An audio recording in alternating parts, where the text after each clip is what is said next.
Molt bé, sistèmics, benvinguts a un nou vídeo de màquines simples pensants pels problemes de tecnologia de tercer d'ESO. Avui veurem com funciona el pla inclinat i us proposem el següent problema. Volem pujar al cavall de Troia un desnivell de 12 metres i per fer-ho utilitzem un pla inclinat de rendiment 80% i avantatge mecànic 3,2. El que buscarem, el que voldrem calcular és la longitud del pla, sense saber ni la força F ni la força R. Abans de veure com ho resolem, recordeu, doneu-li like, subscriviu-vos al canal i ara sí, anem a veure com solucionem aquest problema. Molt bé, anem a plantejar aquest problema de pla inclinat començant sempre per la fórmula del rendiment.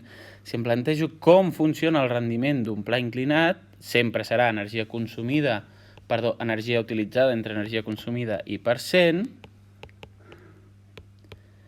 i sé que l'energia que utilitzo en un pla inclinat, la que compleix el meu objectiu, serà pujar aquesta alçada H i la que consumeixo és recórrer la distància L. Per tant, l'energia utilitzada és R per H i la consumida serà la força F per la longitud L, que és la que busco. És l'objectiu del meu problema, trobar aquesta longitud L.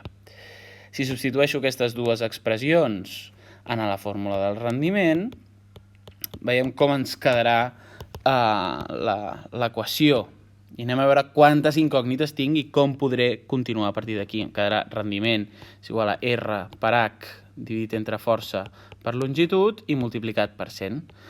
Quantes incògnites tenim aquí? Un fotimer, tenim la L, que és el que jo busco, però em falta la força F i la R.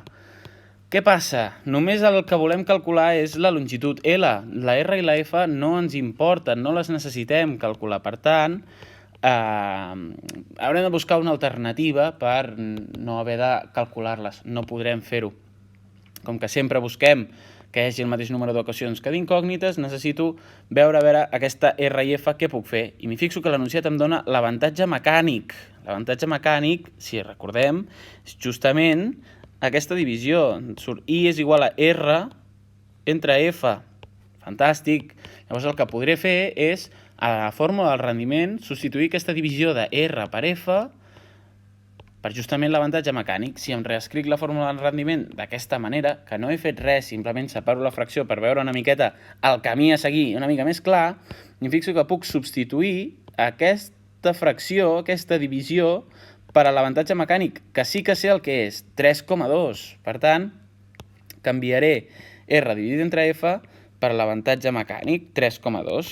De moment anem a continuar amb lletres per aïllar la incògnita i substituiré els números al final, per ser una miqueta més elegants. Fixeu-nos que ara aquí només ens queda ja la incògnita, només tenim una, justament a l'objectiu del nostre problema. Per tant, hem superat ja els inconvenients i ara el que haurem de fer és aïllar aquesta longitud de forma correcta. Com que tenim multiplicacions i divisions, no serà gaire complicat. El que faig és passar-la multiplicant a l'esquerra, de manera que a la dreta em queden aquests tres termes multiplicant, i ara el rendiment serà el que passarà dividint a tot el costat dret de l'equació, de manera que em queda la longitud aïllada d'aquesta forma. Ara ja sí, ja ho tinc. Substitueixo els valors i em surt que la longitud serà aquest 3,2 multiplicat per 12% i dividit entre 80, que és el rendiment. I això ens dona un valor per la longitud de 48 metres. Ja ho tenim, ja hem acabat.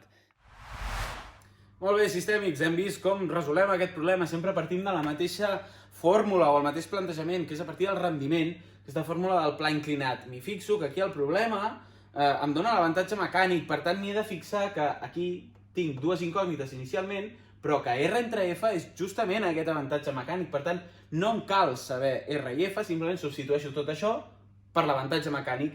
I ara en aquesta fórmula ja sí que ja ho tinc tot. Necessito aïllar primer la longitud, que passarà multiplicant i després el rendiment a baix dividint.